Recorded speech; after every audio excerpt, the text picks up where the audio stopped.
दोस्तों आज हम करने वाले साइंस के 15 प्लस मोस्ट इम्पोर्टेंट क्वेश्चन जो लास्ट ईयर एग्जामों में पूछे गए हैं, जो आने वाले ग्रुप डी एनटीपीसी सीईटी 2 के लिए मोस्ट इम्पोर्टेंट क्वेश्चन रहने वाले हैं। तो दोस्तों क्वेश्चन को स्टार्ट करते हैं। पहला क्वेश्चन कहता है प्रकाश सीधी रेखा में चलता है। यानी प्रकाश की बात करें, लाइट होता है वो प्रकाश सीधी रेखा में चलता है। क्यों चलता है? तो प्रकाश का तरंग दैर्ध्य बहुत छोटा होता है। तो ऑप्शन नंबर सी करेक्ट होगा कि प्रकाश का तरंग दैर्ध्य बहुत छोटा होता है, तो इसलिए वो एक सीधी रेखा में चलता है। नेक्स्ट अगला क्वेश्चन कहता है दाढ़ी बनाने के लिए काम में लेते हैं, जो हम शेविंग बनाते हैं तो उसमें क्या यूज करते हैं? अवतल दर्पण, उत्तल दर्पण या समतल दर्पण? तो हम ऑलवेज अवतल दर्पण का प्रयोग करते हैं, जिसमें जो चित्र होता है जो वास्तविक चित्र से कुछ अवतल दर्पण में कुछ बड़ा दिखाई देता है, तो इसलिए हम दाढ़ी बनाने के लिए अवतल दर्पण का प्रयोग करते हैं। अगला क्वेश्चन कहता है धूप से बचने के लिए छाते में रंग संयोजन निम्न में से कौन सा सबसे उचित है? यानी धूप से बचने के छाते में, तो ऑप्शन नंबर बी करेक्ट होगा। ऊपर उजला नीचे काला, यानी ऊपर उजला नीचे काला। ऊपर उजला इसलिए, अगर ऊपर उजला रहेगा तो वो प्रकाश को अपवर्तित यानी अट्रैक्टिव नहीं करेगा, यानी उसको करंट जब वाइट कलर होगा तो उसको वापस परावर्तित कर देगा। सूर्य के प्रकाश काला इसलिए रखा जाता है, अगर ऊपर काला रखा जाएगा तो प्रकाश उसमें से सीधे घुस जाएगा। तो वाइट कलर होता है, जो भी चमकनी चीज होती है वो प्रकाश को परावर्तित कर देती है, प्रकाश वापस हो जाता है, रिफ्लेक्टिव हो जाता है, इसलिए ऊपर वाइट कलर यूज करते हैं। इसीलिए गर्मियों में भी हम वाइट कलर कपड़े का यूज करते हैं। अगला क्वेश्चन कहता है कार में पीछे के यातायात के दृश्यावलोकन के लिए किस प्रकार का शीशे का प्रयोग करते हैं? जो कार में जो बैक साइड मिरर होता है तो उसमें ऑलवेज आपका उत्तल दर्पण होता है। तो उत्तल दर्पण इसलिए होता है क्योंकि जो वास्तविक चित्र होता है उससे छोटा चित्र बनता है उत्तल दर्पण में, तो इसलिए हम ऑलवेज गाड़ी के जो बैक मिरर में उत्तल दर्पण का प्रयोग करते हैं। आगे वही क्वेश्चन है कार के पीछे आने वाली यातायात को देखने के लिए निम्नलिखित प्रकार के दर्पणों में से किसका प्रयोग किया जाता है? किसका? तो वही बता चुका हूँ, ऑप्शन नंबर एक करेक्ट होगा उत्तल दर्पण के लिए, जिससे वस्तु का प्रतिबिंब उसमें छोटा बनता है। अगला क्वेश्चन कहता है ध्वनि तरंगें नहीं चल सकती। यानी ध्वनि तरंगें नहीं चल सकती, तो किस में नहीं चल सकती? तो वो आपके निर्वात में नहीं चल सकती। यानी निर्वात में क्यों? क्योंकि ध्वनि के लिए माध्यम होना जरूरी है। ध्वनि अनुदैर्घ्य तरंगें होती हैं, ऑलवेज इस क्वेश्चन को ध्यान रखना है, ध्वनि अनुदैर्घ्य तरंगें होती हैं, तो उनके चलने के लिए किसी न किसी माध्यम का होना जरूरी होता है, तो इसलिए ध्वनि तरंगें निर्वात में नहीं चल सकती। अगला क्वेश्चन कहता है नीचे दिए गए विकल्पों में से किसमें ध्वनि आर पार नहीं जा सकती? पानी, लोहा, निर्वात, वायु। तो अभी बताया निर्वात में नहीं जा सकती, जहां पर माध्यम नहीं होगा वहां पर वायु गमन नहीं कर सकती। अगला क्वेश्चन कहता है 100 डेसिबल का राव का प्रबलता स्तर संगत होगा, तो वो आपका यंत्र कारखानों से, यानी 100 डिग्री डेसिबल की जो आवाज लिख रहेगी वो कहाँ से? यंत्र कारखानों से लिख रहेगी। सामान्य मनुष्य के लिए 45 डेसिबल की जो आवाज होती है वो ठीक है।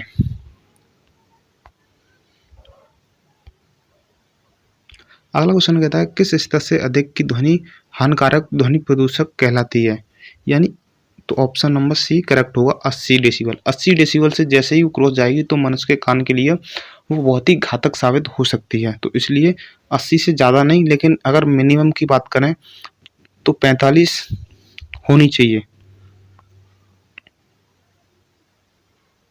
अगला क्वेश्चन कहता है मनुष्यों के लिए मानक ध्वनि स्तर है, तो वो आपका 60 डेसिबल का है। 60 डेसिबल यानी 45 से 60 के बीच में और 80 के बीच में चलेगा। तो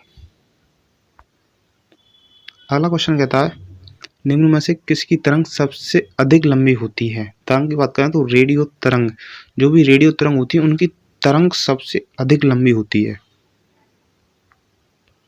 बढ़ते हैं अगले क्वेश्चन की तरफ।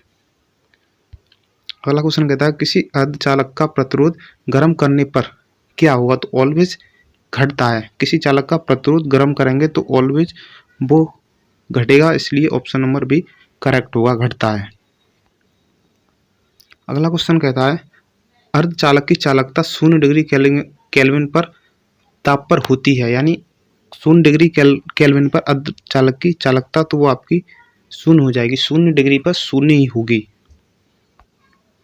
अगला क्वेश्चन कहता है एक अर्धचालक में विद्युत चालन होता है तो विद्युत चालन इलेक्ट्रॉन एवं होल्स दोनों के द्वारा होता है, तो ऑप्शन नंबर सी करेक्ट होगा।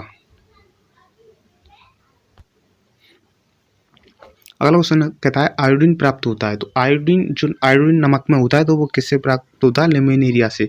लेमिनेरिया से समुद्र में होता है एक ये पदार्थ, तो लेमिनेरिया से आयोडीन प्राप्त होता है, तो ऑप्शन नंबर ए करेक्ट होगा। अगला क्वेश्चन कहता है मानव मूत्र का पीला रंग एक वर्णक के कारण होता है जिसे कहते हैं, तो उसमें हमारे जो भी मूत्र होता है तो उसमें एक पदार्थ पाया जाता है जिसको यूरोक्रोम बोलते हैं, तो ऑप्शन नंबर बी करेक्ट होगा। यूरोक्रोम के कारण पीला कलर हो जाता है। अगला क्वेश्चन कहता है भारतीय सर्वेक्षण विभाग का मुख्यालय, भारतीय सर्वेक्षण विभाग का मुख्यालय कहाँ है? तो आपका देहरादून में स्थित है।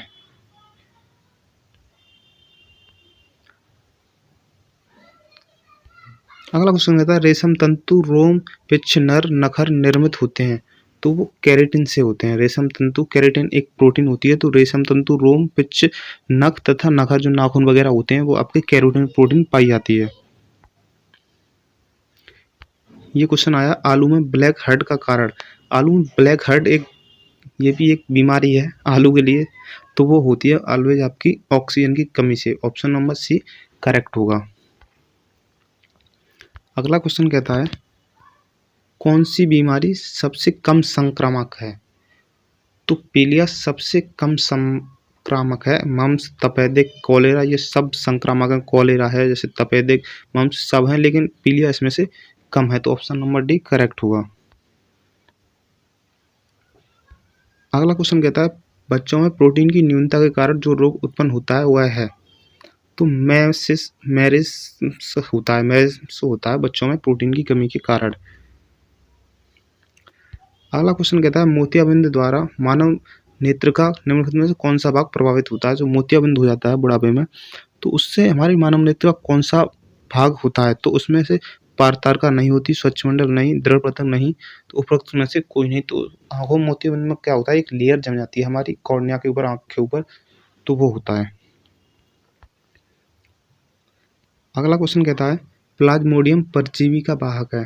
प्लाज्मोडियम परजीवी का वाहक है तो मच्छर। जो प्लाज्मोडियम रोग होता है तो उसका वाहक कौन होता है? तो वो उसका वाहक मच्छर होता है, तो ऑप्शन नंबर बी करेक्ट होगा। अगला क्वेश्चन कहता है मनुष्य की आंख में प्रकाश तरंगें किस स्थान पर स्नायु उद्योगों में परावर्तित होती हैं? तो रेटिना पर, यानी मनुष्य की आंख पर भी जो चित्र बनता है वो रेटिना पर बनता है। अगला क्वेश्चन कहता है साल्क टीका निम्नलिखित में से किससे संबंधित है? जो साल्क का टीका जो बनाया था वो आपके पोलियो से संबंधित है, यानी पोलियो की बीमारी होने पर ऑलवेज साल्क का टीका लगाया जाता है। बढ़ते हैं अगले क्वेश्चन की तरफ। अगला क्वेश्चन कहता है मुख्य मच्छर विकर्षण पदार्थ किससे प्राप्त होता है? मुख्य मच्छर विकर्षण पदार्थ तो वो आपके नीम से प्राप्त होता है। जो मच्छर भगाने में नीम थोड़ा हेल्प करता है, तो इसलिए मुख्य मच्छर विकर्षण नीम से प्राप्त होता है। अगला क्वेश्चन कहता है कि बायोडीजल पौधा कहलाता है। बायोडीजल जो पौधे से होता है बायोडीजल, तो वो कहलाता है जेट्रोफेका। ऑप्शन नंबर डी करेक्ट होगा। अगला क्वेश्चन कहता है भ्रूण किस में मिलता है? भ्रूण किस में मिलता है? तो भ्रूण आपका ऑलवेज बीज। अगला क्वेश्चन है सुई चबाने पर निम्नलिखित अंगों में से किसको दर्द महसूस नहीं होता? अगर बॉडी में आपके कोई सुई चुबाई जाए तो बॉडी का कौन सा पार्ट्स है जिसको कोई दर्द महसूस नहीं होगा? तो वो आपका मस्तिष्क है। मस्तिष्क को इस चीज का अनुभव नहीं होता कि क्या लगा है क्या नहीं, होता सब है लेकिन उसको दर्द नहीं होता। अगला क्वेश्चन कहता है व्हेल निम्न वर्गों में से किस वर्ग का प्राणी है? जो व्हेल मछली होती है वो आपका स्तनपायी है। मत्स्य की बात करें, मत्स्य मछली वर्ग में आता है, लेकिन ये आपका स्तनपायी है। इसके स्तन होते हैं तो स्तनपायी। उभयचर वो उसको बोला जाता है। उभयचर जो दोनों जगह पर पाया जाता है, स्थल और जल में दोनों में निवास करता है। सरीसृप जो आपका शरीर केंचुआ हो गया, सांप हो गया, इनको सरीसृप श्रेणी में रखा जाता है। अगला क्वेश्चन है, उड़ने वाला स्तनपायी है। उड़ने वाला स्तनपायी है, तो उड़ने वाला स्तनपायी की बात करें आपका चमगादड़ है। चमगादड़ उड़ने वाला स्तनपायी है। उस उड़ने वाले पक्षी वर्ग में नहीं रखा गया है, इसको उड़ने वाले स्तनपायी में रखा गया है, क्योंकि ये अंडे नहीं, ये बच्चे देती है। अगला क्वेश्चन कहता है, संवहन वैस्कुलर पौधे में पानी ऊपर किससे जाता है। यानी जो संवहन क्रिया में पौधों में जो पानी जाता है तो वो किसके द्वारा जाता है, तो वो आपका जाइलम टिश्यू के अकॉर्डिंग जाता है। यानी जाइलम पौधे में करता क्या है, जल को पहुंचाता है पौधे की तमाम कलियों में, और फ्लोएम का कार्य होता है खाना बनाना। नेक्स्ट अगला क्वेश्चन है, ऑक्सीनोमीटर का प्रयोग करते हैं। ऑक्सीनोमीटर का प्रयोग ऑलवेज आपका पौधे की वृद्धि के नापने में करते हैं। तो इसका आंसर जो है आपका ये हो जाएगा, पौधे की वृद्धि पर नापने में करते हैं। जो पौधे कितना बढ़ गया, कितनी हाइट हो गई, इसके अकॉर्डिंग इसको करते हैं। अगला क्वेश्चन कहता है, अंतरिक्ष यात्री को आकाश का रंग दिखाई देता है। तो ऑलवेज अंतरिक्ष यात्री को आकाश का रंग आपका काला दिखाएगा। ऑप्शन नंबर सी करेक्ट होगा। अगला क्वेश्चन है, किसी उत्तल दर्पण द्वारा अनंत तथा दर्पण के ध्रुव P के बीच रखी प्रतिबिंब की प्रकृति क्या होगी।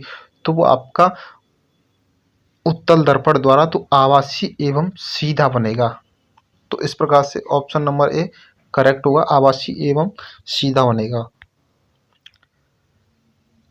अगला क्वेश्चन है, खगोलीय दूरदर्शी से क्या प्रतिबिंब होता है। यानी खगोलीय दर्शी जो खगोलीय यानी तारों, नक्षत्रों, ग्रहों वगैरह को देखते हैं, उससे क्या प्रतिबिंब होता है। तो उसको काल्पनिक और बड़ा, यानी काल्पनिक होता है, बिल्कुल फिक्स नहीं कह सकते ये क्या है, लेकिन और बड़ा बनता है। यानी हम वैसे देखेंगे तो कुछ छोटा सा दिखेगा तारा, लेकिन उससे दूरदर्शी से कुछ बड़ा दिखता है।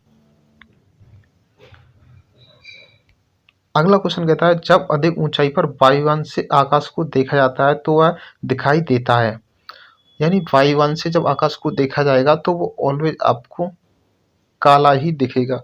फ्रेंड्स, ये सभी क्वेश्चन है मोस्ट इम्पोर्टेंट क्वेश्चन है जो सभी एग्जामों में पूछे गए हैं आज तक, और वही मोस्ट इम्पोर्टेंट मैं ग्रुप डी एनटीपीसी CVT 2 के लिए काफ़ी मोस्ट इम्पोर्टेंट रहने वाले हैं। अगला क्वेश्चन है, मथने के पश्चात क्रीम का दूध से पृथक हो जाने का कारण। यानी मठे को चलाने के बाद दूध से पृथक हो जाने के पश्चात क्रीम जो निकल जाती है दूध से, वो किस क्रिया द्वारा निकलती है। तो वो आपके अपकेंद्रीय बल के कारण निकलती है। यानी दूध से क्रीम का अलग हो जाना, या वॉशिंग मशीन में जो कपड़े होते हैं वो क्रिया, वो भी आपकी अपकेंद्रीय बल पर कार्य करती है। नेक्स्ट, वस्तु की मात्रा बदलने पर अपरिवर्तित रहेगा। यानी वस्तु की अगर मात्रा बदल दो या घटा दो, कुछ भी कर दो, तो उसका जो ऑलवेज घनत्व होता है, डेंसिटी ऑलवेज उतनी ही रहेगी, जितनी प्रारंभ में है उतनी ही रहेगी, चाहे घटाओ वस्तु की मात्रा चाहे बढ़ाओ। अगला क्वेश्चन कहता है, एक केस नली में जल की अपेक्षा तरल अधिक ऊंचाई तक चढ़ता है। यानी एक केस नली या कोई लैंटर्न मान लो, उसमें जल की अपेक्षा कोई तरल पदार्थ अधिक ऊंचाई तक चढ़ जाता है। मिट्टी का तेल अधिक ऊंचाई तक चढ़ सकता है उसमें बत्ती में, लेकिन जल नहीं चढ़ सकता। वाई, क्यों? तो इसका कारण है तरल का ताप जल की अपेक्षा अधिक होता है। ऑप्शन नंबर सी करेक्ट होगा, ऑप्शन नंबर बी करेक्ट होगा, तरल का ताप जल की अपेक्षा अधिक होता है। बढ़ते हैं अगले क्वेश्चन की तरफ। अगला क्वेश्चन कहता है, पृथ्वी का पलायन वेग है। पलायन वेग वो होता है कि कोई वस्तु अगर पृथ्वी से बाहर अंतरिक्ष में फेंकी जाए तो वो पलायन कर जाए, पृथ्वी को पलायन कर जाए, वापस पृथ्वी पर ना आए। तो ऐसा हो सकता है? जी हाँ, हो सकता है। अगर हम उस वस्तु को 11.2 किलोमीटर पर सेकंड के हिसाब से, यानी ऑप्शन नंबर डी 11.2 किलोमीटर पर सेकंड होता है पलायन वेग। अगर 11.2 किलोमीटर पर सेकंड के हिसाब से कोई वस्तु अगर पृथ्वी से अंतरिक्ष में फेंकी जाती है तो वो अंतरिक्ष में पलायन कर जाएगी, पृथ्वी पर वापस नहीं आएगी। क्या कोई इस तरीके से फेंक सकता है 11.2 किलोमीटर पर सेकंड? एक सेकंड में 11 किलोमीटर, नामुमकिन है। बढ़ते हैं अगले क्वेश्चन की तरफ। अगला क्वेश्चन कहता है एक पिंड का अधिकतम भार निम्नलिखित में से किस में होता है। तो एक पिंड का अधिकतम भार वो आपका होता है, ऑप्शन नंबर सी करेक्ट होगा, हाइड्रोजन। हाइड्रोजन में कोई भी वस्तु है उसका भार अधिकतम हाइड्रोजन में होगा, क्योंकि हाइड्रोजन सबसे हल्का है। जो सबसे हल्का होता है उसी में वस्तु का भार सबसे अधिक होता है। अगला क्वेश्चन है वर्षा की बूंद की गोलाकार आकृति का कारण है। वर्षा की जो भी बूंद आती हैं वो गोला होकर आती हैं, ना ही कोई आकृति त्रिभुज वगैरह में आए, वर्ग में आए, कुछ नहीं, गोला आकृति में आती हैं। तो उनका जो है वो आपका पृष्ठ तनाव के कारण गोल होती हैं, यानी वर्षा की बूंदें पृष्ठ तनाव के कारण गोल होती हैं। अगला क्वेश्चन है वॉशिंग मशीन का कार्य सिद्धांत है। मैंने अभी पहले क्वेश्चन में बताया वॉशिंग मशीन जो सिद्धांत है उसका वो आपका अपकेंद्री सिद्धांत है, अपकेंद्रण सिद्धांत पर कार्य करती है। वॉशिंग मशीन हो गई आपका, देखो दूध से क्रीम का अलग होना, ये भी आपका अपकेंद्रण सिद्धांत पर कार्य करता है। ठीक है, बढ़ते हैं अगले क्वेश्चन की तरफ। अगला क्वेश्चन कहता है निम्नलिखित में से कौन सी सदिश राशि है। तो सदिश राशि की बात करें, समय आपका अदिश है, चाल भी अदिश है, दूरी भी अदिश है, तो आपका विस्थापन बचा। तो विस्थापन को व्यक्त करने के लिए दिशा और परिमाण की दोनों की आवश्यकता होती है, तो इस प्रकार विस्थापन आपकी सदिश राशि हो गई। अगला क्वेश्चन कहता है भूकंप की तीव्रता, यानी भूकंप की जो आता है, भूकंप की तीव्रता को किससे मापा जाता है। तो वो आपका रिक्टर पैमाने पर मापा जाता है। रिक्टर पैमाने पर केल्विन में तापमान को मापा जाता है, पास्कल में दाब को, डेसिबल में ध्वनि की। तो रिक्टर जो पैमाना होता है उसको रिक्टर पैमाने पर भूकंप की तीव्रता मापते हैं। ये रहा अगला क्वेश्चन, भूकंप अर्थक्वेक्स की तीव्रता मापी जाती है, अभी बताया मैंने आपका रिक्टर पैमाने में, डेसिबल में ध्वनि, सेल्सियस में तापमान, पीएच पैमाने में अम्ल क्षार वगैरह जो भी नापते हैं वो नापते हैं। अगला क्वेश्चन कहता है दूध के घनत्व को किसके द्वारा मापा जाता है। दूध के घनत्व को किसके द्वारा मापा जाता है। तो दूध के घनत्व को जो भी मापते हैं वो आपका लैक्टोमीटर होगा, लैक्टोमीटर। हाइग्रोमीटर से वायुमंडलीय आर्द्रता को मापते हैं, हाइग्रोमीटर से, बैरोमीटर से वायुमंडलीय दाब को मापते हैं।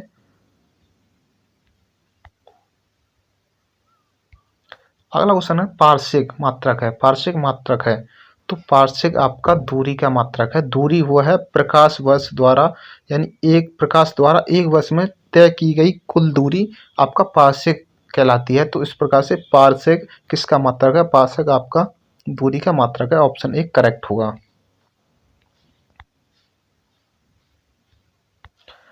अगला क्वेश्चन है एक पार्श्विक तारों संबंधी दूरियां मापने का मात्रक है।